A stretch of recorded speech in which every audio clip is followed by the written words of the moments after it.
Hey, what's up? This is Dr. Taylor Crick with the Washington Wellness Center, and we're doing this new segment called Ask Dr. Taylor Anything. And so we've got some frequently asked questions. We're going to ask them to me, and I'm going to answer them off the cuff and try to stay under 3 minutes in my explanation. So Ingrid, if you'll go ahead and ask me the first question, I will start the timer.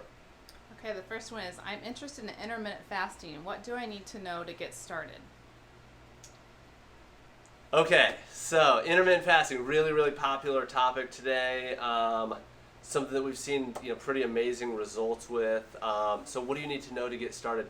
I think that what you need to know to get started is like what it means. And so what it means is fasting intermittently.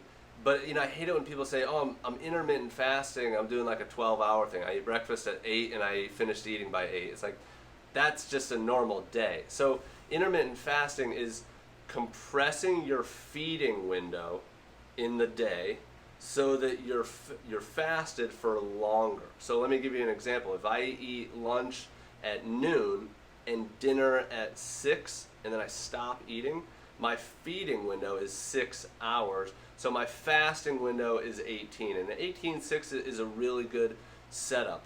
18 hours of fasting, 6 hours of feeding. Or the same thing would be true if I ate at 2 and stopped eating at 8 p.m., then my feeding window is still 6 hours, and my feeding window is 18, and my fasting window is still 6 hours. So that's the first thing to know is what that really means. I think that some of the most common mistakes with it are, like I said, not going long enough. So you do want to compress that feeding window as small as you can. But I'll tell you a couple things that are really common.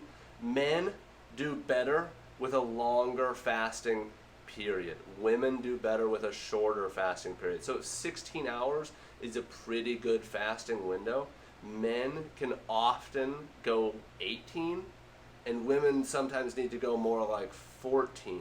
So there are some do's and don'ts just from a hormonal standpoint of who does better with what. One of the things with intermittent fasting, one of the things with keto is it can disrupt some hormones and change some things, especially in women. So we have some tips and tricks to kind of hack that. But I think that's the biggest thing that you need to know is exactly what it means. Now, intermittent fasting is all the rage because it's a great way to lose weight. But that's just why things gain popularity. It actually gained more popularity in the science world first, which is often what happens is the new research comes out on this intermittent fasting or caloric restriction, or what's called in the science time-restricted feeding. And time-restricted feeding, I think, is probably a more accurate name. So a great thing to know if you're just wanting to get started, like just push your breakfast back a little bit. Like a great start might be push your breakfast back to 10 and try to stop eating by 8. So that is a 10-hour feeding window and a 14-hour fasting window. It's not very hard to do. And for some people, that's exactly where you need to be. Time's up.